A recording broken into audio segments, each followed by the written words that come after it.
فبأي آلاء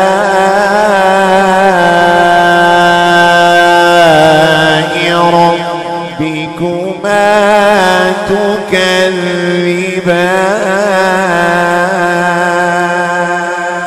صلی اللہ علیہ وسلم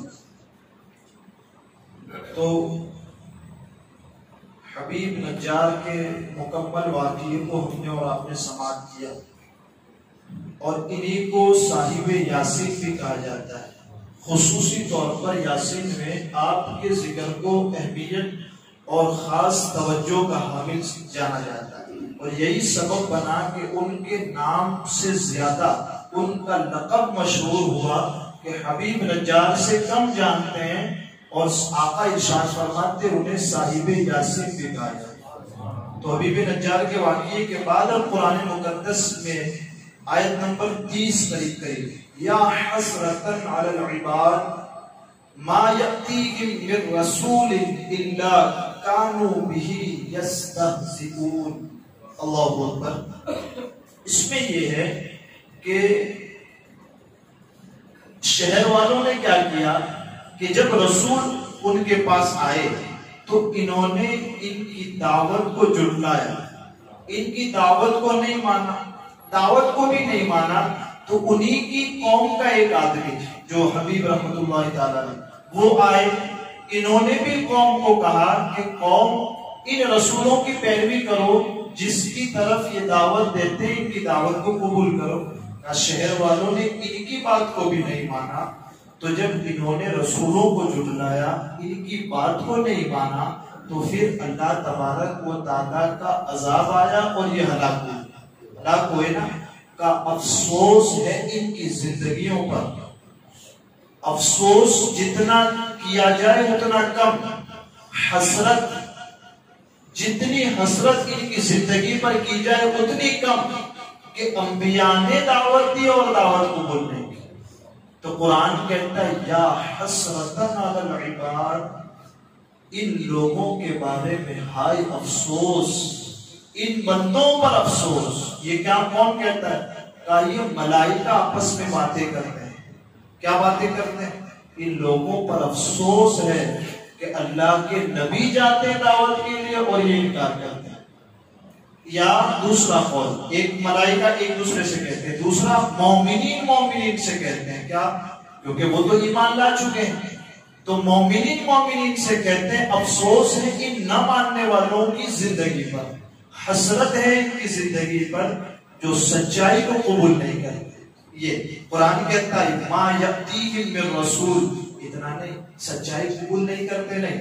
چلیے ایک مسئلہ کیا ہے، ہم نے آپ کو سچ بتایا، آپ نے کہا ٹھیک ہے، ہم کو ماننا ہوگا تو مانیں گے، نہیں ماننا ہوگا تو نہیں مانیں گے۔ لیکن ان کی کیفیت قرآن کہتا ہے ما یأتیہم من رسول، جب ان کے پاس کوئی رسول تشریف لاتا اور اللہ تبارک و تعالیٰ کا ڈر سناتا تو یہ پلٹ کر کیا کہتے ہیں؟ اِلَّا كَانُوا بِهِ يَسْتَهْزِئُونَ، تو یہ انبیاء کے ساتھ ہنسی مذاق اور ٹھٹھا کرتے، سچائی کو قبول تو نہ کرتے بلکہ سچائی کے بدلے میں انبیاء سے ہنسی اور مذاق کرتے، انبیاء سے ٹھٹھا کرتے، کہتے ہیں لوگ ہدایت دینے کے لیے آگے، ہم کو اللہ تبارک و تعالیٰ کی طرف بلانے کے لیے آگے۔ ارے اللہ تبارک و تعالیٰ کی طرف بلانا تھا، اللہ کسی فرشتے کو بھیجتا، ہمارے جیسے آدمی کو بھیج دیا۔ اس انداز سے وہ انبیاء کرام سے ہنسی اور مذاق۔ تو قرآن فرماتا ہے یہ جب ہوتا نا تو اللہ آسمان سے آیت نازل فرماتا ہے ان بندوں کی زندگی پر افسوس ہے کہ سچائی کو چھوڑ دیتے ہیں اور چھوڑنے کے بعد جو سچ سنائے اس کے اوپر تان و تشنیع کرتے ہیں، اسے برا بھلا اور اس کی گستاخی کرتے ہیں۔ آگے قرآن کہتا ہے اب یہ پورا چیپٹر ان کے بارے میں بیان ہوا نا، اب کفار مکہ کی طرف قرآن متوجہ ہوتا ہے، اب کفار مکہ کو مخاطب کیا جاتا ہے۔ أَلَمْ يَرَوْا كَمْ أَهْلَكْنَا قَبْلَهُمْ مِنَ الْقُرُونِ أَنَّهُمْ إِلَيْهِمْ لَا يَرْجِعُونَ وَإِنْ كُلٌّ لَمَّا جَمِيعٌ لَدَيْنَا مُحْضَرُونَ۔ یہ 31 اور 32 آیت میں کہا گیا کیا انہوں نے نہیں دیکھا؟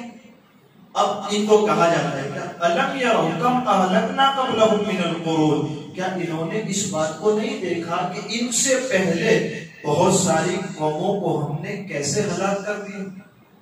یہ شہر والوں کا قصہ کیوں سنایا جائے؟ کفار مکہ کو سنایا جائے. اب کفار مکہ سے مخاطب ہو کر کہا جاتا ہے کفار مکہ تم اپنی حالت کو جو دیکھتے ہو اس حالت پہ غور کرنا، اور ہم نے جو پہلی قوموں کے ساتھ حال کیا اس کو بھی اپنی نگاہوں کے سامنے رکھنا کہ کیا انہوں نے اس بات کو نہیں دیکھا کہ ہم نے ان سے پہلے کتنی قومیں ہلاک کر دی. تو کیا اب ان میں سے کوئی پلٹ کر دوبارہ آنے والا ہے؟ یا کوئی آنے والا ہے جن کو اللہ نے ہلاک کر دیا پلٹ کر؟ اور پھر آگے فرماتا ہے ہاں وَإِن كُلٌّ لَمَّا جَمِيعٌ لَدَيْنَا، لیکن جتنے بھی ہیں سب کے سب ہماری بارگاہ میں حاضر ہوں گے. لَمَّا جَمِيعٌ لَدَيْنَا مُحْضَرُونَ، کوئی پلٹ کر اس دنیا میں دوبارہ نہیں آئے گا، ہاں ہم ان سب کو اکٹھا قیامت میں ہمارے سامنے حاضر کریں.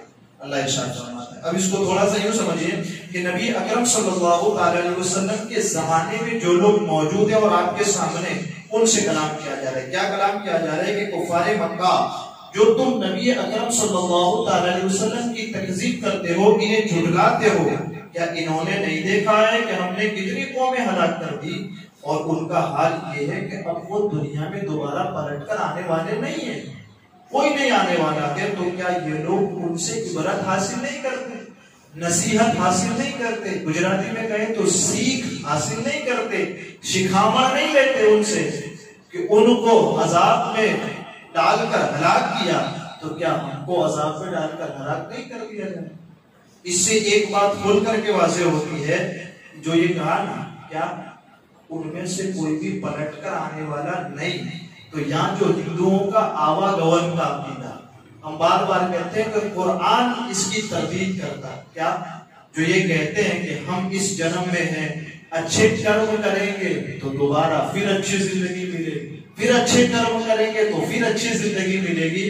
قرآن اس کی تردید کرتا ہے. قرآن کھلے لفظوں میں کہتا ہے جو گئے ہلاک ہو گئے وہ دوبارہ پلٹ کر آنے والے نہیں. تو آج اگر کوئی یہ عقیدہ رکھے مسلمان ہو کر بھی کہ چلو جیسا کرنا ہے کر لو کیونکہ ان کے ساتھ ہمارے لین دین ہے، ان کے ساتھ اٹھنا بیٹھنا ہے، تو کہیں وہ چیز ان کے ذہنوں میں جو ہے وہ ہمارے ذہنوں میں آ گئی، اور جاہل مطلب علم نہ ہونے کے سبب اگر اس نے اپنا یہ عقیدہ بنا لیا کہ بھائی اس دنیا میں اس وقت چلو کر لو جو کچھ کرنا ہے، دوبارہ آئیں گے تو اچھے کام کریں گے. تو قرآن کہتا ہے یہ نہیں ہونے والا، جو ایک بار یہاں سے گیا وہ قیامت میں اٹھے گا.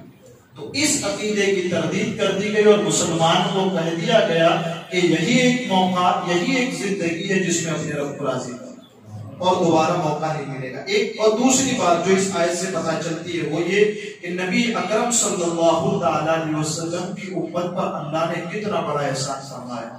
سبحان اللہ، کتنا بڑا احسان فرمایا، کتنا بڑا احسان فرمایا کہ اس احسان کا بدلہ ہم نہیں چکا سکتے. کیوں نہیں چکا سکتے؟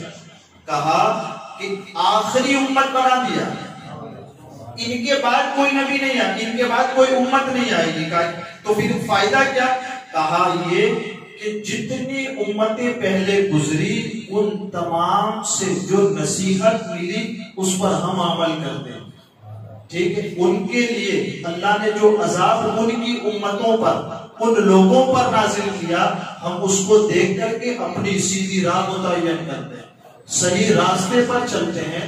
لیکن ہمارے بعد تو کوئی آنے والی امت نہیں جو ہم سے نصیحت حاصل کرے. کہا محبوب تیری امت ہے تو پوری امتوں کے گناہ بھی واضح فرما دیے اور تیری امت کو دکھا بھی دیے، لیکن تیری امت کے گناہ تیرے بعد کوئی نہیں دیکھ پائے گا. سبحان اللہ. محبوب کی امت کے محبوب کے لیے، محبوب کے سبب اللہ تبارک و تعالیٰ نے محبوب کی امت پہ بھی کتنا بڑا کرم کیا کہ سب سے آخر میں امت بنائی. تو جتنی امتیں ہلاک ہوئی ان تمام کا قصہ ان کو سنایا، لیکن ان کا قصہ کا کوئی نہیں آنے والا. ان کے بعد ان کا قصہ کسی کو نہیں سنایا جائے گا. تو کہا کیا ہوگا کہ محبوب کی امت جنت میں جائے گی اور لوگوں کو اپنے جنت میں آنے کا قصہ سنائے گا. یہ کرم ہے حضور صلی اللہ علیہ وسلم کا کہ اتنا بڑا احسان فرمائے کہ اس احسان کا بدلہ ان کی امت بھی نہیں چکا سکتی. ایک چیز اب آخر میں ان بات کر کے گفتگو ختم کر دیں کہ تمام امتیں قیامت کے دن دوبارہ زندہ کیے جانے کے بعد حساب اور جزا کے لیے ہماری بارگاہ میں حاضر ہوں گی، اور ہم ان کے اچھے اور برے اعمال کا سزا، بدلہ اور جزا اور سزا ہم انہیں دیں گے۔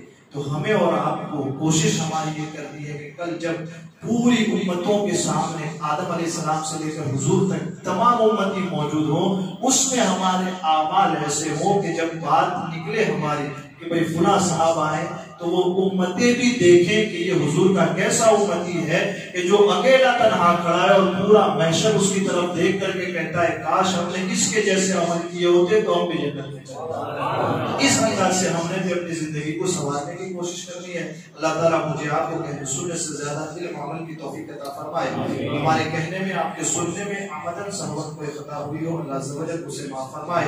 قرآن مقدس کو سیکھنے، سمجھنے، اس کے ترجمے تفسیر کو دل میں بسانے، یاد رکھنے، عمل کرنے، دوسروں تک پہنچانے کی بھی اللہ عز و جل اپنے حبیب کے صدقے توفیق عطا فرمائے۔ وصلی اللہ تعالی علی خیر خلقہ محمد وعلی آلہ وصحبہ اجمعین برحمتک یا